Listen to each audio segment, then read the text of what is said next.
సరే పిల్లలు, ఈరోజు మనం ఎవరి గురించి వినబోతున్నామంటే ఒక మిషనరీ గురించి వినబోతున్నాం. ఇక్కడ మీ అందరికీ కనబడుతుంది కదా, బ్యూటిఫుల్ ఫీట్ అని రాయబడతా వచ్చినాయి. బ్యూటిఫుల్ ఫీట్ అంటే ఏంటి? అందమైన పాదాలు అని అర్థం. కానీ లెసన్లోకి వెళ్తే ఆ అమ్మాయి లేదా ఎవరి గురించి మనం చెప్పుకోబోతున్నామో తనకి అందమైన పాదాలు లేవు. ఓకేనా? సరే, మరి మనము లెసన్లోకి వెళ్ళినట్లయితే ఇక్కడ ఆల్ఫ్రెడ్ ఎర్ల్ అండ్ రొసెట్టా యంగ్ అనే ఇద్దరు ఆంటీ అంకుల్ ఉన్నారనమాట. వాళ్ళకి ఒక పాప పుట్టింది. తనకి ఏం పేరు పెట్టారంటే ఎలినార్ యంగ్ అని పేరు పెట్టారు. ఏం పేరు చెప్పండి? నాకు సీనియర్స్ నుంచి వినబడితే మీకు వినబడుతుందని నేను గ్రహించగలుగుతాను. ఏం పేరు చెప్పండి? Elinor young. ఓకేనా? నవంబర్ 5న 1946లో వాషింగ్టన్లో అమెరికా దేశంలో ఈ పాప జన్మించింది. పిల్లలు వాళ్ళ మమ్మీ డాడీకి 4 సంతానం. కనబడుతుంది కదా ఇక్కడ పాప. 4లో ఈ ఎలినార్ యంగ్ ఒక్కతనమాట. అయితే ఒక 5 years ఏజ్ వచ్చేసరికి ఆ పాపకి ఏం జరిగిందో తెలుసా పిల్లలు? 5 సంవత్సరాల వయసు వచ్చేసరికి మరి డిసెంబర్ నెలలో క్రిస్మస్ సీజన్లో వాళ్ళ అమ్మ పనులు చేస్తూ ఉందంట. వాళ్ళ నాన్నగారు అందరికీ బ్రేక్ఫాస్ట్ ప్రిపేర్ చేస్తున్నారంట కింద స్టేర్లో. అమ్మ తన పైన ఉందంట రూమ్లో. తను కిందకి కిందకి వద్దామని చెప్పేసి తన కాళ్ళను మరి బెడ్ మీద దిగి నేల మీద పెట్టబోయిందంట. పిల్లలు నేల మీద పెట్టబోయేసరికి ఏమైందో తెలుసా? తన కాళ్ళు నిలబడలేకపోతున్నాయి. తనకి వెనకాల ఇక్కడ మెడ భాగం ఉంటుంది కదా, మెడ భాగం. ఇక్కడ ఎవరో మౌనంగా ఉన్నారు, వాళ్ళకి ఇద్దాం చాక్లెట్. చాలా మౌనంగా వింటున్నారు. అలా చిన్నపిల్లల్ని పక్కకి తీసుకెళ్ళండి. ఓకేనా? డిస్టర్బెన్స్ అవుతుంది. వెనక్కి తీసుకెళ్ళిపో. తనకి వెనకాల నెక్ ఉంటుంది కదా నాన్న, ఇక్కడ నొప్పి స్టార్ట్ అయింది, కాళ్ళలో నొప్పి స్టార్ట్ అయింది. తను కూర్చోలేకపోతుంది, నిలబడలేకపోతుంది. గట్టిగా వాళ్ళ మమ్మీని పిలుస్తుంది. మమ్మీ, డాడీ రండి అని పిలుస్తుంటే ఎవరికీ వినబడట్లేదంట పిల్లలు. ఇంకా తను ఏం చేస్తుందంటే తనంతటి తానుగా కిందకి వద్దాము అని చెప్పేసి తను బెడ్ దిగి రాకపోతుంటే మెట్ల మీద నుంచి జారి పడబోయింది. అప్పుడు ఆమె యొక్క వాయిస్ వాళ్ళ పేరెంట్స్కి వినిపించి పరిగెత్తుకుంటా వచ్చి ఆ పాపను ఎత్తుకొని వెంటనే హాస్పిటల్కి తీసుకెళ్లారు. హాస్పిటల్కి వెళ్ళేటప్పుడు కూడా ఆ పాప ఏం చెప్పిందంటే వాళ్ళ డాడీకి, డాడీ ఐ కాంట్ బ్రీత్, నేను ఊపిరి పీల్చుకోలేకపోతున్నాను, నాకు చాలా ఆయాసంగా ఉంది, నన్ను తొందరగా హాస్పిటల్ తీసుకెళ్ళండి అని చెప్పిందంట. సరే అని హాస్పిటల్కి తీసుకెళ్తే డాక్టర్స్ తను ఒక రూమ్లోకి తీసుకెళ్లారు. ఇప్పుడు కళ్ళు తెరిచి చూస్తే ఎవ్వరు లేరు. వాళ్ళ అమ్మ లేదు, వాళ్ళ నాన్న లేడు. చిన్న పాప కదా, భయపడుతుందనమాట. చుట్టూ ఎవరున్నారు? డాక్టర్స్, నర్సెస్ ఉన్నారనమాట. పిల్లలు వాళ్ళు ఆమెకు ట్రీట్మెంట్ ఇస్తున్నారు. వాళ్ళ అమ్మ నాన్న అయితే బయట ఉండి ప్రేయర్ చేస్తూ ఉన్నారు. కొంతసేపటి తర్వాత డాక్టర్స్ వచ్చి ఎలినార్ యంగ్ వాళ్ళ నాన్నగారు ఉన్నారు కదా, ఆల్ఫ్రెడ్ గారు, తనతో ఏం చెప్తారంటే చాలా విచారంగా వాళ్ళు అంటారు, మేము ఈ విషయం చెప్పడానికి చాలా చింతిస్తున్నాం, కానీ ఒక విషయం చెప్పగా తప్పదు.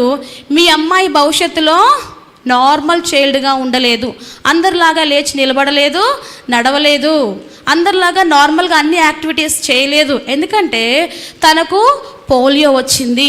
ఇప్పుడు తనకు వచ్చిన పోలియో ఒక్కటే కాదు, 2 రకాలైన పోలియోలు వచ్చినాయి. ఒకటి పారాలైటిక్ పోలియో, రెండోది బల్బార్ పోలియో అనమాట. పారాలైటిక్ అంటే ఈ స్పైనల్ కార్డ్ ఉంటుంది కదా, అదంతా మరి పక్షవాతం వచ్చినట్లు పారాలైట్ అయిపోతుంది అనమాట. ఇంకా తను అందరిలాగా కూర్చోలేదు, నిలబడలేదు, పడుకోలేదు. రెండోదిగా బల్బార్ పోలియో అంటే ఈ పోలియో వైరస్ ఏం చేస్తుందంటే బ్రెయిన్ సెల్స్ని డ్యామేజ్ చేస్తుంది. తద్వారా ఏం జరుగుతుందంటే బ్రెయిన్లో నుంచి మనకి మెసేజెస్ వస్తాయి. ఇప్పుడు ఈ చెయ్యిలో ఊపాలంటే మనకి మెసేజ్ పాస్ అవుతుందన్నమాట. దాని ద్వారా మనము పని చేస్తూ ఉంటాం, కాళ్ళు కానీ చేతులు కానీ ఏమైనా. అయితే ఈ బ్రెయిన్ సెల్స్ని ఏం చేస్తుందంటే పోలియో వైరస్ డెస్ట్రాయ్ చేస్తుంది. సో డెస్ట్రాయ్ చేయటం వల్ల ఎటువంటి ఇన్ఫర్మేషన్, సమాచారం అనేది టోటల్ బాడీకి అందదు. అందువల్ల వాళ్ళు ఏమైపోతారు? ఇంకా దేనికి పనికి రాకుండా కొంతమంది అయితే చనిపోతారంట. ఈ బల్బార్ పోలియో వచ్చిన వాళ్ళు చనిపోతారు, ఎక్కడో కొద్ది మంది మాత్రమే బ్రతుకుతారు. ఇప్పుడు పేరెంట్స్కి చెప్పారు ఏమని డాక్టర్ అంటే, మీ అమ్మాయి ఇన్వాలిడ్ పర్సన్, తను డిసేబుల్డ్ పర్సన్, తను బ్రతికితే ఎప్పుడు ఇంక ఇట్లానే ఉండాలి, లేదంటే ఎప్పుడోకప్పుడు చనిపోతుంది, ఆమె మరణ వార్త కొరకు మీరు సిద్ధంగా ఉండాలి. ఇలా చెప్పారు పిల్లలు. చెప్పినప్పుడు వాళ్ళ అమ్మ నాన్న చాలా బాధపడి చాలా ఏడ్చి ప్రభు సన్నిధిలో, ప్రభా ఎందుకు మాకే ఇలాంటి కుమార్తెనిచ్చావు, మా కుమార్తెకే ఎందుకు ఇలాంటి పరిస్థితి అనుమతించినామని చాలా ఏడ్చి ప్రార్థన చేశారు. మళ్ళీ కొంతకాలానికి వాళ్ళు ఏం చేశారంటే, ప్రభా ఇదిగో ఈ బిడ్డను నువ్వే మాకు బహుమానంగా ఇచ్చావు కదా, సో నీ చేతుల్లో పడుతున్నాము, నువ్వు ఏమి చేస్తే అది చేసుకో, she is gift given by you కదా, నువ్వు ఇచ్చావు కదా, నీ ఇష్టం ఏమన్నా చేసుకో, నీ చిత్తానికి మేము అప్పగించుకుంటున్నామని ప్రేయర్ చేశారు పిల్లలు. తర్వాత కొంతకాలానికి చాలా ఒక 7 months తను హాస్పిటలైజ్ అయింది. హాస్పిటల్ బెడ్ మీద రకరకాలైన సర్జరీస్, రకరకాలైన ట్రీట్మెంట్స్ డాక్టర్స్ ఆమెకి ఇస్తూ ఉండగా తను అప్పటి వరకు వాళ్ళ డాడీని సూపర్ హీరో అనుకుంది. ప్రతి ఒక్కరికి వాళ్ళ డాడీస్ ఎలా కనిపిస్తారు చెప్పండి, సూపర్ హీరోసే. My daddy is my hero అని స్టేటస్లో పెట్టుకుంటారు కదా, ఎందుకు ఏం అడిగినా కొనిస్తారు, ఎక్కడ తీసుకెళ్ళమన్నా తీసుకెళ్తారు కదా. సో అప్పటి వరకు తను ఏమనుకుందంటే, మా డాడీ నాకు అన్ని విషయాలు హెల్ప్ చేస్తారు, నాకు చాక్లెట్ ఇమ్మంటే చాక్లెట్ ఇస్తారు, డ్రెస్ కొనిమ్మంటే డ్రెస్ కొనిస్తారు, టాయ్స్ ఇమ్మంటే టాయ్స్ ఇస్తారు, ఇప్పుడు ఈ వ్యాధి నుంచి కూడా మా డాడీ నన్ను సేవ్ చేయగలరు అనుకుంది. కానీ ఇప్పుడు దీని నుంచి వాళ్ళ నాన్నగారు తను సేవ్ చేయలేరు అన్న విషయాన్ని గ్రహించింది. కాబట్టి ఇప్పుడు ఏం చేస్తుంది తెలుసా, తన ఫోకస్ అంతా డాడీ మీద నుంచి హెవెన్లీ ఫాదర్ మీదకి మార్చిందనమాట. ఇప్పుడు ప్రభు మీద ఆధారపడి కళ్ళు మూసుకొని ప్రార్థన చేస్తుంది. ఏమని, ప్రభువా నువ్వు తప్ప ఈ పరిస్థితి నుంచి నన్ను సేవ్ చేసేవాళ్ళు ఎవరు లేరు, అయితే నీ చిత్తానికి నేను అప్పగించుకుంటున్నాను, నన్ను జ్ఞాపకం చేసుకోండి ప్రభా, మీ చిత్తం అయితే నాకు ఈ రోగం నుంచి నన్ను విడిపించండి ప్రభా అని ప్రభుకి అప్పగించుకుంది పిల్లలు. అలా 7 months రకరకాలైన సర్జరీస్ తన స్పైన్కి అవుతా వచ్చినాయి, రకరకాలైన ట్రీట్మెంట్స్ జరుగుతూ వచ్చినాయి.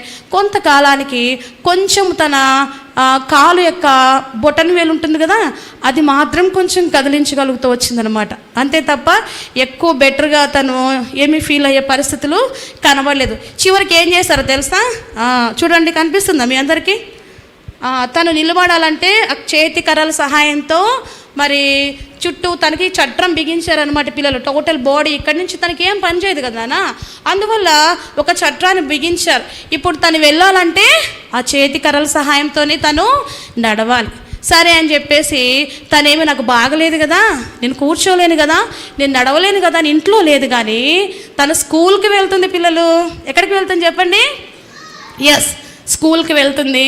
ఇంకా మనందరికీ ఆశ్చర్యం కలిగించే విషయం ఏంటంటే, తన స్కూల్లో క్లాస్ ఫస్ట్ ఉంది. పిల్లలు చూసానా, ఒక డిజేబుల్డ్ పర్సన్గా తన సిట్యువేషన్ బట్టి తన పరిస్థితిని బట్టి కృంగిపోయి అలాగే లేదు, దేవుణ్ణి సందేహంతో ప్రశ్నించలేదు. కానీ తను చదువుకోవాల్సిన సమయంలో చదువుతూ ఉంది. మరి ఎవరు తీసుకెళ్లే వాళ్ళు తెలుసా, వాళ్ళన్న రోజు ఆ పాపని ఇలా ఎత్తుకొని చేతుల్లో తీసుకెళ్ళి క్లాస్లో కూర్చోబెట్టేవాడు. క్లాసెస్ అన్నీ వినేది. పాపం ఇంటర్వెల్ ఉంటుంది కదా, అందరూ ఆడుకునే సమయంలో పిల్లలందరూ ఆడుకుంటూ ఉంటే తను కూర్చొని చూస్తూ ఉండేది. భౌతికంగా ఆమె ఒక చోట ఉండేది కానీ తన మైండ్ మొత్తం మా ఫ్రెండ్స్తో తిరిగి వచ్చేసేది అనమాట. కానీ ఎప్పుడు కూడా అయ్యో వాళ్ళందరూ మంచిగా లైఫ్ని ఎంజాయ్ చేస్తున్నారే, నేను మాత్రం ఇట్లా చేతనంగా ఉన్నాను తను ఎప్పుడూ ఫీల్ కాలేదు. అలా చదువుకుంటూ ఉంది. చిన్న వయసులోనే తను హాస్పిటల్లో ఉన్నప్పుడు ఏం చేసింది తెలుసా, ఒక రేడియో వాళ్ళ మమ్మీ వాళ్ళు ఇస్తే ఆ రేడియోలో సండే స్కూల్ లేడీ అని ఒక ఆమె Sunday school childrens programme conduct చేస్తూ ఉంటే ఆ స్టేషన్ని మ్యూట్ చేసుకొని ట్యూన్ చేసుకొని వినేదంట. ఆ సండే స్కూల్ సాంగ్స్, కథలు అని అన్నీ వినేదనమాట. ఇంటికి వచ్చిన తర్వాత కూడా బ్యాక్ టు ద బైబిల్ అనే ప్రోగ్రామ్ని విని తను ఎప్పుడు వినే వాక్యాలు అయినప్పటికీ కూడా ఆ ప్రోగ్రాంలో ఒకరోజు ఒక అంకుల్ రక్షణను కూర్చిన ఆల్టర్ కాల్ ఇచ్చినప్పుడు తన జీవితాన్ని యేసు ప్రభు వారికి సమర్పించుకుంది. పిల్లలు అంత మాత్రమే కాదు, చిన్న వయసులోనే తను మిషనరీ ఫ్యామిలీస్తో ఎక్కువ టచ్లో ఉండేది. వాళ్ళ ఇంటికి ఎప్పుడు మిషనరీస్ వచ్చేవాళ్ళంటే, మిషనరీస్ వాళ్ళ పిల్లలు. సో వాళ్ళతో ఎక్కువ సంబంధం ఉంటాను బట్టి తను ఏమనుకుందంటే, నేను కూడా పెద్ద అయిన తర్వాత ఒక మిషనరీగా దూర ప్రాంతానికి వెళ్ళి ట్రైబల్ పీపుల్ మధ్యలో సేవ చేయాలి అని అనుకుంది.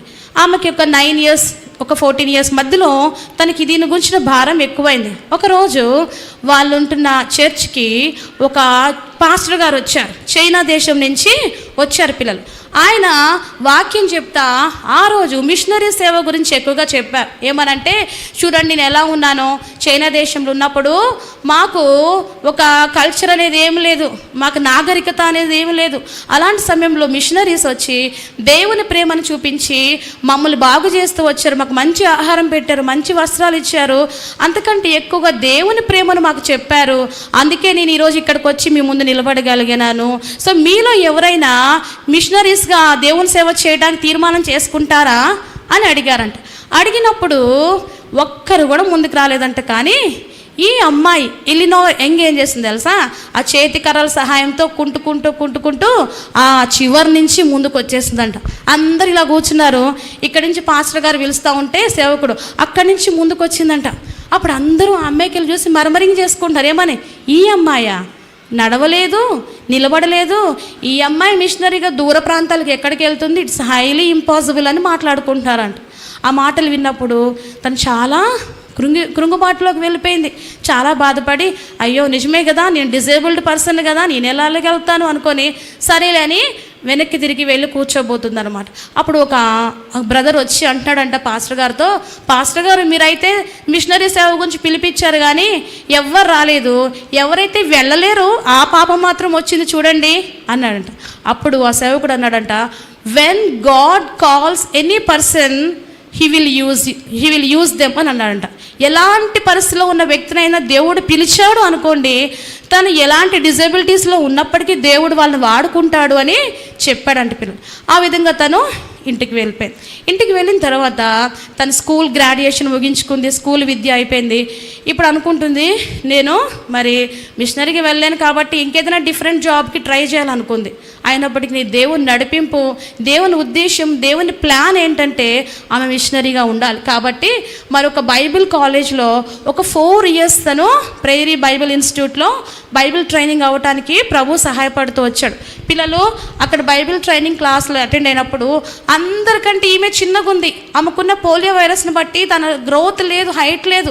ఎంత ఉండేది తెలుసా, 4 అడుగుల 7 అంగుళాలు ఉండేది. 4 feet 7 inches మాత్రమే ఉండేదన్నమాట. అందరికంటే పొట్టిగా చిన్నగా ఉండేది. అయినప్పటికీ కూడా 4 years తను చక్కగా బైబిల్ ట్రైనింగ్ అయింది. తర్వాత ఎవరైతే మిషనరీస్ని వేరే దేశాలకు దూర ప్రాంతాలకు పంపిస్తారో ఆ బోర్డు మెంబర్స్ దగ్గరికి వెళ్ళింది. ఇంటర్వ్యూకి వెళ్ళి నన్ను మీరు మిషనరీగా పంపిస్తారా అని అడిగినప్పుడు వాళ్ళు ఏం చేస్తారో తెలుసా, తన ఫిజికల్ స్ట్రక్చర్ని చూసి, తన డిజబిలిటీని చూసి ఫస్ట్ టైం మమ్మల్ని రిజెక్ట్ చేశారు. మేము నిన్ను పంపించలేము, సారీ అని చెప్పేశారు. చెప్పినప్పుడు చాలా బాధపడింది. తర్వాత కొంతమంది అన్నారు, ఇంకొక మరి కొన్ని రోజులు నువ్వు ట్రైనింగ్ అయితే బాగుంటుంది, లింగ్విస్టిక్ ట్రైనింగ్ అంటారు అనమాట. అంటే లాంగ్వేజెస్, డిఫరెంట్ లాంగ్వేజెస్లో మరి దేవుని సువార్త ప్రకటించాలి కాబట్టి దాని గురించి ట్రైనింగ్ అయితే బాగుంటుంది కదా అని సలహా ఇచ్చినప్పుడు మరలా వెళ్ళి ఒక 4 సంవత్సరాలు తను బైబిల్ కాలేజ్లో ట్రైనింగ్ అవుతూ వచ్చింది. ఇప్పుడు మళ్ళీ 2వసారి వెళ్ళింది. మళ్ళా ఆ మిషనరీస్ని పంపించే బోర్డు మెంబర్స్ దగ్గరికి వెళ్ళి ఇప్పుడైనా మీరు నన్ను పంపిస్తారా అన్నప్పుడు చాలామంది వచ్చారంట. కొంతమందిని పంపించేశారంట, కొంతమందిని మాత్రము వద్దు వెనక్కి వెళ్ళిపోండి అని చెప్పారంట. ఈమెకు మాత్రం ఏమీ సమాధానం చేయకుండా వెయిట్ అని చెప్పారంట. వెయిట్, వి విల్ సే అని చెప్పారంట. వేచి ఉండంటే తను అనిందంట వాళ్ళతో, ఒకవేళ మీరు పంపించకపోతే నన్ను వేరే వాళ్ళు ఎవరైనా ఒకరు ఖచ్చితంగా నన్ను పంపిస్తారు, ఖచ్చితంగా నేను ట్రైబల్ పీపుల్ మధ్యలో సేవ చేస్తానన్నప్పుడు తనతో చెప్పారు, నువ్వు కొంతకాలం ప్రార్థన చేయమ్మా, మేము కూడా నీ కోసము ప్రార్థన చేసి ఎక్కడికి పంపించాలో మేము తీర్మానం చేసుకొని అప్పుడు నీకు చెప్తాము అని చెప్పారు పిల్లలు. చెప్పినప్పుడు ఆమె ఆ విధంగా ప్రార్థన చేసుకుంటూ వచ్చింది.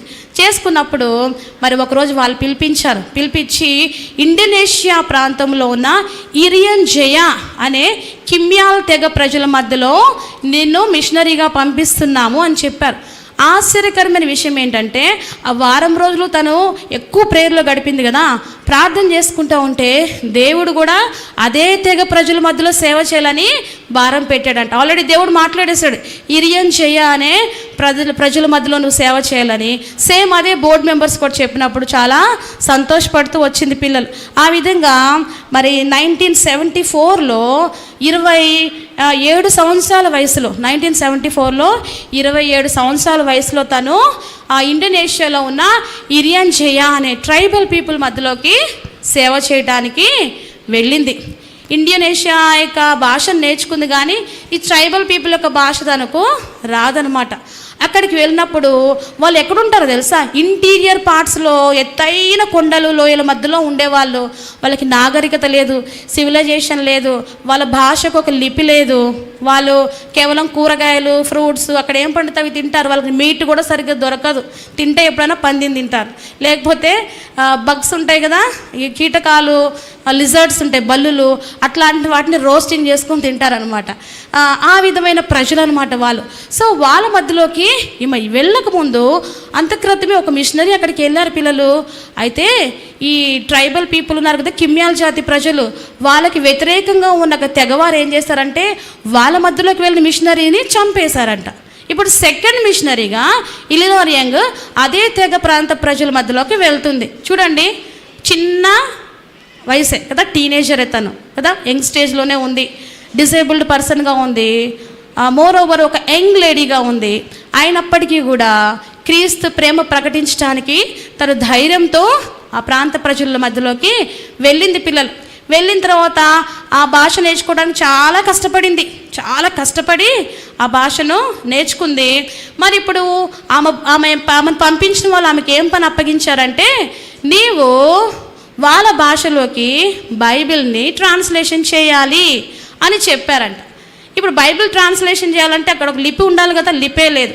కొన్ని నెలలు కష్టపడి వాళ్ళతో మంచిగా కమ్యూనికేట్ అయ్యి మరి లిపిని కనుక్కొని వారి యొక్క భాషలోకి న్యూ టెస్టిమెంట్ని, క్రొత్త నిబంధన గ్రంథాన్ని ట్రాన్స్లేట్ చేస్తూ వచ్చిందనమాట. అంత మాత్రమే కాదు, తను అక్కడ మిషనరీగా వెళ్ళి అనేక మందికి నర్సుగా కూడా పనిచేసింది. చిన్నపిల్లలకి ఎలా ఫీడింగ్ చేయాలి, తర్వాత ఎవరికైనా బాగోకపోతే వాళ్ళకి ఎలా మెడిసిన్స్ ఇవ్వాలి, ఎలా ఇంజెక్షన్స్ చేయాలి, కొన్నిసార్లు డెలివరీస్ కూడా చేసిందంట. కొన్నిసార్లు వాళ్ళకి మరి ఆహారం లేనప్పుడు, లేకపోతే వాళ్ళ ఇబ్బందులు ఉన్నప్పుడు వాళ్ళని పరామర్శించడం, క్రీస్తు ప్రేమను చూపించడం చేసేది పిల్లలు. అంత మాత్రమే కాదు, మినీ హైడ్రో ఎలక్ట్రిక్ ప్రాజెక్ట్ అనేది ఒకటి కనుక్కొని వాళ్ళ ఫ్రెండ్ ద్వారా, అక్కడ కరెంట్ లేదంట, తను ఈ ప్రాజెక్ట్ ద్వారా వాళ్ళందరికీ విద్యుత్, ఎలక్ట్రిసిటీ అంటారు కదా, అదంతా వాళ్ళకి వచ్చినట్లుగా ఆమె ఏర్పాటు చేస్తూ వచ్చిందంట. చూసారా, మిషనరీగా వెళ్ళింది కానీ అనేక విధాలుగా వారికి ఏం చేస్తుంది, సహాయం చేస్తుంది. అప్పటిలో ఈ మరి డబ్బులు లేవు కాబట్టి వాళ్ళు ఏమైనా కొనుగోలు చేయాలంటే ఏ సిస్టమ్ను వాడేవాళ్ళు ఎన్నోసార్లు విన్నాం. ఎవరైనా చెప్తారా చాక్లెట్ ఇస్తా? చెప్పండి, మీరు కాదు, చెప్పు, కమ్ బార్టర్ సిస్టమ్ కదా. ఏంటి, వస్తు మార్పుళ్ళు. ఇప్పుడు నా దగ్గర బియ్యం ఉన్నాయి అనుకోండి, మీ దగ్గర పొటాటోస్ ఉన్నాయి అనుకోండి, నాకు పొటాటోస్ కావాలంటే మీరు నా దగ్గర నుంచి ఏం తీసుకుంటారు, రైస్ అట్లా exchanging of materials between two people instead of money ఉండేది కాదు. సో ఇలా వాళ్ళు చేసేవాళ్ళు. సో వీటన్నిటిలో ఆమె ఎకనామిక్ కన్సల్టెంట్గా కూడా పనిచేసిందంటే వాళ్ళ మధ్యలో. చూసారా, అన్నీ ఇది కాదనకుండా అన్ని విషయాల్లో వారికి హెల్ప్ చేస్తూ వచ్చింది. అట్ ద సేమ్ టైం మరి వాళ్ళ ఫ్రెండ్స్ ద్వారా సహాయంతో అక్కడున్న ఆ ప్రజల యొక్క పరిస్థితి అంతటినీ వారి అమెరికా దేశంలో ఉన్న మిషనరీస్కి, వాళ్ళ ఫ్రెండ్స్కి చేరవేస్తూ వచ్చింది పిల్లలు. మరి న్యూ టెస్టిమెంట్ని ట్రాన్స్లేట్ చేయడం తను స్టార్ట్ చేస్తూ వచ్చింది. కొంత భాగము అవుతూ ఉంది. తను కంప్యూటర్ పెట్టుకొని, అప్పుడు తనకు కంప్యూటర్ సిస్టమ్ ఇచ్చారు, దాని ద్వారా ఈ ట్రాన్స్లేషన్ పనిని, తను తర్జుమా చేసే పనిని స్టార్ట్ చేసిందంటే పిల్లలు. ఆ విధంగా తను చేస్తూ ఉండగా 1991లో ఏమైందంటే సడన్గా తను అస్వస్థతకి గురైంది. అప్పటి వరకు ఆమె నడిచేది కాదు కదా, ఆమె కాళ్ళు పనిచేస్తున్నాయా? పని చేసేవి కాదు. అయితే ఈ ట్రైబల్ పీపుల్ ఆమెను ఏం చేసేవాళ్ళు తెలుసా, మోసుకొని వెళ్ళేవాళ్ళంట. ఎలా మోసుకెళ్ళేవాళ్ళు చూడండి, కనిపిస్తాయా పిక్చర్స్ మీకు? చూడండి, కనిపిస్తున్నాయా? వెహికల్స్ లేవు, మౌంటైన్ టాప్స్లో వాళ్ళు ఉంటారు. అవి ఎక్కాలంటే జంతువులు రావు, బండులు రావు. సో ఆమెను ఎవరైనా భుజాల మీద ఎత్తుకునే వాళ్ళు, లేదంటే ఆ కట్టెల మధ్యలో ఆమెకు చైర్ లాగా పెట్టి దాని మీద కూర్చోబెట్టి ఆ ట్రైబల్ పీపుల్ ఆమెను మోసుకొని వెళ్ళేవాళ్ళు. ప్రతి గ్రామానికి వెళ్తే ఆమె అక్కడ వాళ్ళకి సువార్త చెప్పేది. అంత మాత్రమే. ఆదివారం వచ్చిందనుకోండి, ఆదివారం రాకముందే ఒక మెమరీ వర్స్ని, ఒక వాక్యాన్ని వాళ్ళ భాషలో బాగా నేర్చుకొని వాళ్ళకి చెప్పేదంట. చెప్పి దానికి సంబంధించిన క్వశ్చన్ అండ్ ఆన్సర్స్, దేవుడు లోకంలో ఎంతో ప్రేమించిన ఉంది కదా, ఆ వచనం చెప్పేదంట. దేవుడు ఎందుకు ప్రేమిస్తున్నాడు, ప్రేమించి ఏం చేశాడు, వీళ్ళు అడుగుతారు కదా ఆ ప్రాంతంలో ప్రజలు. సో వాటన్నిటికీ ఎట్లా ఆన్సర్ చేయాలో కొంతమందికి నేర్పిస్తే, ఆదివారం పూట ఆ బ్రదర్స్ వేరే వేరే ట్రైబల్ ఏరియాస్కి వెళ్ళి ఇదే వాక్యాన్ని చెప్పి వస్తూ ఉంటే వాళ్ళందరూ కూడా మారేవాళ్ళంట.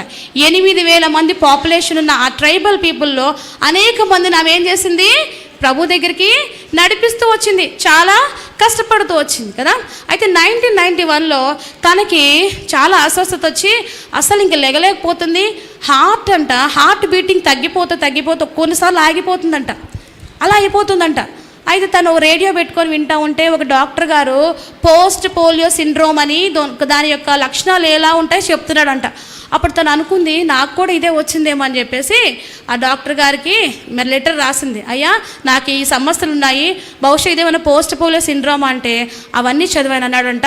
మీరు ఇమ్మీడియట్గా అమెరికా వెళ్ళి ట్రీట్మెంట్ తీసుకోవాలి, ఇక్కడే ఉంటే మీరు చనిపోతారు అంటే తనకి వెళ్ళడానికి ఇష్టపడలేదు. ఎందుకో తెలుసా, వెళ్ళిపోతే ఈ వర్క్ ఎవరు చేస్తారు, నాకు ట్రాన్స్లేషన్ పని అప్పగించబడింది కదా, ఒకవేళ నేను వెళ్ళిపోతే దాన్ని ఎవరు కంటిన్యూ చేస్తారు, ఈ ప్రజలు నాకు చాలా నచ్చారు, వీళ్ళని ప్రేమిస్తున్నాను, వాళ్ళు నన్ను అభిమానిస్తున్నారు, నేను వెళ్ళిపోతే ఎలా అని చెప్పేసి బాధపడి వెళ్ళడానికి ఇష్టపడలేదు. కానీ చివరిగా ఏమైందంటే తన హార్ట్ బీటింగ్ అనేది పడిపోతూ ఉంది, ఊపిరి ఆడట్లేదు, వెన్నెముక బాగా దెబ్బతినిపోయి ఈ మజిల్స్ బోన్స్ అన్నీ పని చేయకుండా చాలా ఇబ్బంది పడుతూ ఉంటే ఇంక వెంటనే తను మరి అమెరికాకి ప్రయాణమై వెళ్ళిన తర్వాత డాక్టర్స్ తనకి ట్రీట్మెంట్ ఇస్తూ చెప్పారు, ఇంకా నువ్వు ఇంతకు ముందులాగా పని చేయడానికి వీలు లేదు అని చెప్పారు.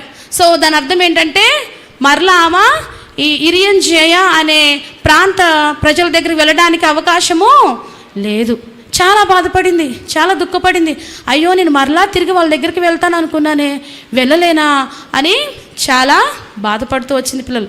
అయినప్పటికీ నిజంగా దేవుని కృపను బట్టి ఆమెకి ఇవ్వబడుతున్న ట్రీట్మెంట్స్ ద్వారా కొంత శక్తిని ఆమె పొందుకుంటూ వచ్చింది.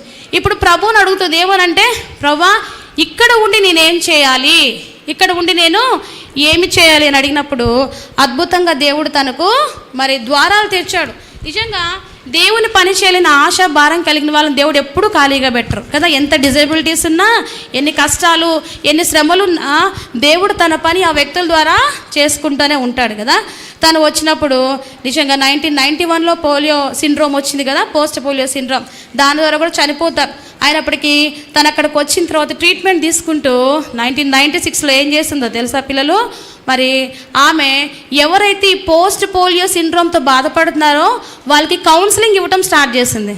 అంటే దీనివల్ల కొంతమంది చనిపోవాలని ప్రయత్నాలు చేస్తారంట, ఆ డిప్రెషన్ తట్టుకోలేక, ఆ నొప్పి ఆ బాధ తట్టుకోలేక సూసైడ్ అటెంప్ట్స్ చేస్తారంట.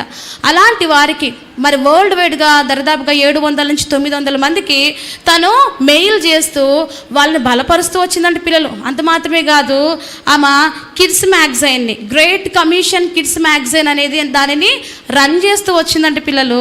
నిజంగా మరి ఆయా ప్రాంతాలకి తను తీసుకొని వెళ్తుంటే ఫ్యూచర్ మిషనరీస్ని సిద్ధపరిచింది. నెక్స్ట్ జనరేషన్లో మిషనరీస్ ఎక్కడికి వెళ్ళాలి, మిషనరీ సేవ ఎలా ఉంటుంది, ఏం చేయాలనేది అంతా కూడా అనేకులకు తెలియపరుస్తూ వచ్చింది. ఎలాంటి సిచ్యువేషన్లో తెలియపరిచింది తెలుసా, చెప్తాను చూడండి. తను ఇవన్నీ పనులు చేస్తుంది, కానీ తన బాడీలో ఎలా ఉందంటే తన పరిస్థితి, తను కొన్ని అడుగులు కూడా వేయలేదు. అంత మాత్రమే కాదు, డేలో ఒక రోజులో 24 గంటలు ఉంటే 18 గంటలు తన రెస్పిరేటరీ మెషిన్ పెట్టుకోవాలి. అంటే ఊపిరి ఆడదు కదా, సో ఆ రెస్పిరేటరీ మెషిన్ పెడితేనే తనకి ఊపిరి అందుతుంది. 18 గంటలు ఆ రెస్పిరేటరీ మెషిన్ మీద వర్క్ చేయాలి. అంత మాత్రమే కాదు, 4 అవర్స్ సీవియర్ బ్రెయిన్ ఫ్యాటిస్తో, బ్యాక్ పెయిన్తో సఫర్ అవుతూ ఉంటుందంట. హెడ్ఏక్తో, భయంకరమైన హెడ్ఏక్, తర్వాత బ్యాక్ పెయిన్తో సఫర్ అవుతూ ఉంటుంది. సో ఈ విధంగా తను పెయిన్ రిలీవర్స్, స్లీపింగ్ ఎయిడ్స్ వేసుకుంటే కానీ తనకు నిద్ర రాదంట. ఇంత భయంకరమైన అనారోగ్యంతో సంఘర్షణలో ఉంటూ కూడా she was used by God as his chosen vessel. దేవుడు ఏర్పరచుకున్న పాత్రగా తాను బ్రతికినంతకాలం ఏ విధంగా దేవుని ప్రజలకు సేవ చేయగలదో ఆ విధంగా ఆమె సేవ చేయటము మొదలు పెడుతూ వచ్చింది. చూసారా, నిజంగా అద్భుతంగా దేవుడు ఆమెని వాడుకుంటూ వచ్చాడు, అనేకులను బలపరిచాడు. చివరిగా 2010లో ఏం జరిగిందో తెలుసా పిల్లలు, తనైతే ఇక్కడికి వచ్చింది, కానీ ఆ ప్రాంత ప్రజలతో ఏం చేస్తుంది తెలుసా, సోషల్ మీడియా ద్వారా వాళ్ళతో కాంటాక్ట్లోనే ఉంది. తన ద్వారా మరి తను వచ్చేసిన తర్వాత మిగతా మిషనరీస్ అక్కడికి వెళ్ళారు. అక్కడికి వెళ్ళి ఏం చేస్తారో తెలుసా, వారు ఈమె ఏదైతే ప్రారంభించిందో ఆ పనిని వారు కంటిన్యూ చేశారు పిల్లలు. న్యూ టెస్టిమెంట్ని ట్రాన్స్లేట్ చేయడం మరి వారు కంటిన్యూ చేస్తూ వచ్చారు. మరి అక్కడ ఈమె ప్రయాస ద్వారా చాలామంది సేవకులు సిద్ధపరచబడ్డారు. ఆ ట్రైబల్ పీపుల్. SIUD అని ఉంటాడు ఆయన, మోస్ట్ పవర్ఫుల్ స్పీకర్గా మరి తీర్చిదిద్దబడుతూ వచ్చాడంట. అని చెప్తా ఉంటే అనేక మంది రక్షణ మారుమనసు పొందారంట. చూసారా, ఒక డిజేబుల్డ్ పర్సన్ అనేక వేల మందికి ఆశీర్వాదంగా ఉంది, సేవకులను సిద్ధపరిచింది, సివిలైజేషన్ తీసుకొచ్చింది, అటు ట్రైబల్ పీపుల్ మధ్యలో సేవ చేసింది, అమెరికాకు వచ్చి కూడా ఖాళీగా ఉండకుండా ఇంత పోరాటాల్లో కూడా దేవుని పరిచయను కొనసాగించింది. చివరిగా 2010లో న్యూ టెస్టిమెంట్ అనేది ఫుల్గా వాళ్ళకి వచ్చేసింది. ఇప్పుడు అక్కడ న్యూ టెస్టిమెంట్ డెడికేషన్ జరుగుతూ ఉంది. ఎక్కడ? ఇండోనేషియాలో ఉన్న ఇరియన్ జయ అనే కిమ్యాల్ ప్రాంత ప్రజల మధ్యలో మరి నూతన మరి గ్రంథము సువార్తలు ఉన్నాయి కదా, వాటి యొక్క ప్రతిష్ఠిత కార్యక్రమం జరుగుతుంది. చూద్దామా? మీరు సైలెంట్గా కూర్చుంటేనే చూపిస్తాం. మన దగ్గర బైబిల్ని ఏం చేస్తామంటే ఇష్టమైనట్టు పడేస్తాం, ఎక్కడంటే అక్కడ పడేస్తాం. ఆదివారం మందిరానికి వచ్చినప్పుడు దుమ్ము దులుపుకొని తీసుకొస్తాం, మళ్ళీ తీసుకెళ్ళి ఎక్కడో షెల్ఫ్లోనో ఎక్కడోనో బ్యాగ్లోనో పడేస్తాం. కొన్నిసార్లు మందిర వాక్యాన్ని కూడా చదవం కదా. కానీ ఈ కిమ్యాల ప్రజలైతే వాళ్ళ భాషలోకి దేవుని వాక్యం వచ్చిందని ఎంత సంతోషపడుతున్నారో, ఎంత ఆనందిస్తున్నారో మీరు ఇక్కడ చూస్తారు. ఆ రోజు ఈ ఇలియన్ యంగ్ను కూడా పిలిచారు గెస్ట్గా. అనేక మంది వెళ్ళారు, తను కూడా మరలా అక్కడికి వెళ్ళటం జరిగింది. వెజల్స్గా మన యొక్క అంశం ఏంటి? దేవుడు మిమ్మల్ని ఏర్పరచుకునేది కదా. మన సీనియర్స్లో పాత్రల గురించి మీరు వింటూ వచ్చారు. బ్రోకెన్ వెజల్స్గా, అసంపూర్ణమైన వ్యక్తులుగా ఉన్నారు చాలామంది కదా. చూడండి, ఇక్కడ నిక్ ఉజ్కిక్ ఉన్నాడు. ఆయన అంటున్నాడు మీ అందరితో, if a man without arms and legs is dreaming big, why can't we all? చేతులు కాళ్ళు లేని నేనే ఇంత బిగ్గా డ్రీమ్ చేసి ఇంత ఇన్స్పిరేషన్ నింపుతూ ఉంటే ప్రపంచవ్యాప్తంగా మీరెందుకు చేయలేరు? తనకు కూడా కాళ్ళు చేతులు ఉన్నాయా? మ్యాన్ వితౌట్ లిమ్స్ అంటారు. తన జీవితం ఇలాగే నాది ఇంతేలే అనుకుంటుంటే ఆయన గురించి మనకు తెలిసేది కాదు. కానీ ప్రపంచవ్యాప్తంగా కొన్ని కోట్ల మందికి స్ఫూర్తిని నింపి యేసయ్య సువార్తను ప్రకటించాడు. ఇక్కడ మీకు కనబడుతుంది, ఎవరైనా గుర్తుపడతారా? ఆల్రెడీ నేమ్ కనిపిస్తుంది కదా, ఫ్యానీ క్రాస్బీ పిల్లలు. ఈమె క్లోజింగ్ లెసన్ కూడా విన్నారు. ఒక అందురాలు, కళ్ళు లేవు కదా, చిన్న వయసులోనే కళ్ళు పోగొట్టుకుంది. అయినప్పటికీ ఆమె 2000కు పైగా మరి హిమ్స్ని పాటలను రాస్తూ వచ్చింది, రచించింది, మ్యూజిక్ ప్లే చేసేది, సువార్తను ప్రకటించింది, చెరసాలలో పరిచయం చేసింది. ఆమె అంటుంది, if I had a choice I would still choose to remain blind for when I die, the first face I will ever see will be the face of my blessed saviour. తను అంటుంది, ఒకవేళ నాకు chance ఇస్తే మరలా నేను గుడ్డిదానిగానే ఉండడానికి ఇష్టపడతాను. సాధారణంగా ఎవరైనా అడిగితే ఏమంటారు? నాకు కళ్ళు వస్తే బాగుండు అనుకుంటారు. తను ఎందుకు గుడ్డిగా ఉండాలనుకుంది తెలుసా? ఒకవేళ నేను చనిపోతే ఫస్ట్ హెవెన్లోకి పోగానే ఎవరిని చూస్తాను? రక్షకుడైన యేసయ్యని చూస్తాను. ఆయన తప్ప ఇంకెవరిని చూడటానికి ఆమె ఇష్టపడలేదు.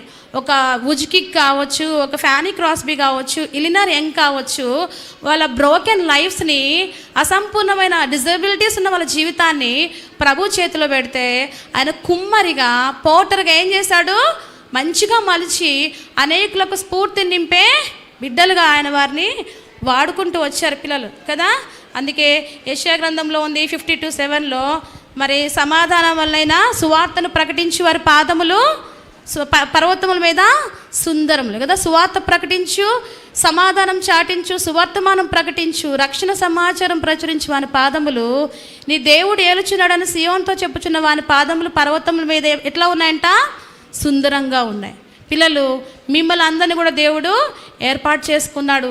ఆయన ప్రణాళికలో మీరు ఉన్నారు కాబట్టి ఇక్కడ కూర్చోగలిగారు. లేదా ఒక్క నిమిషం కూడా మీరు ఇక్కడ ఉండలేరు. ఒకవేళ మీరు కూడా మరి టీజింగ్స్ని ఫేస్ చేస్తున్నారా? లేదా నా వల్ల ఏం కాదు, నేనేం చేయలేదు అనుకుంటున్నావా? ఈరోజు నీ హృదయాన్ని, నీ జీవితాన్ని ప్రభువుకు సమర్పిస్తే ఆయన నీ జీవితాన్ని మారుస్తాడు. రక్షణ పొందిన తర్వాత ప్రభు నేనేం చేయాలని అడిగితే ఖచ్చితంగా దేవుడు నువ్వేం చేయాలో నీతో మాట్లాడతాడు. పనికిరాని పాత్రగా ఉన్నావా? పగిలిపోయిన పాత్రగా ఉన్నావా? ఖాళీ పాత్రగా ఉన్నావా? మోకరించి ప్రభువుని అడిగితే ఖచ్చితంగా ఆయన నిన్ను మలచి, నిన్ను నింపి తన మహిమ కొరకే వాడుకుంటాడు. ఈరోజు మరి నేను గూగుల్ సెర్చ్ చేస్తూ వచ్చాను, ఎలినర్ యంగ్ ఇంకా ఉందా లేదా అని చెప్పేసి. నాకు డౌట్ వచ్చి ఒక అక్కకు కాల్ చేశాను. హైదరాబాద్లో ఒక అక్క ఉన్నారు. తనకి కాల్ చేసి షీ స్టిల్ అలైవ్ అని అడిగితే తను చెప్పిన మాట నాకు చాలా ఆశ్చర్యం అనిపించింది. తను ఏం చెప్పిందంటే, తను ఇంకా బ్రతికే ఉంది, తను నా ఫేస్బుక్ ఫ్రెండ్ అని చెప్పింది. ఇదే ఇదే విభాగంలో పరిచయం చేస్తున్న ఒక అక్కకి తను ఫేస్బుక్ ఫ్రెండ్గా ఉంది. ఇప్పటికీ కూడా తను ఆ యొక్క ఏదైతే మినిస్ట్రీస్ ఇప్పుడు చెప్పాను కదా మీతో, ఆ మినిస్ట్రీస్ అన్నిటినీ కంటిన్యూ చేస్తూ ఉంది. తనకి ఇప్పుడు ఒక 79-80 సంవత్సరాల వయసు వచ్చి ఉంటుంది. డాక్టర్స్ ఏం చెప్పారు డాక్టర్స్? తను చనిపోతుంది లేదంటే జీవోత్సవంగా ఉంటుందని. ఇప్పటికీ కూడా తను పరిచర్యను చేస్తూ దేవునికి మహిమకరంగా ఉన్న పాత్రగా ఉంది. దయచేసి మోకరిస్తారా పిల్లలు? ఒక్క నిమిషం టీచర్స్ అందరూ లేచి నిలబడండి. పిల్లల్ని సెట్ చేయండి మోకరించేటట్లుగా. దేవుడు విరిగిపోయిన పాత్రలు వాడుకోవటానికి ఇష్టపడుతున్నాడు. ఒక్క నిమిషంలో పిల్లలందరినీ మౌనం చేసేయండి.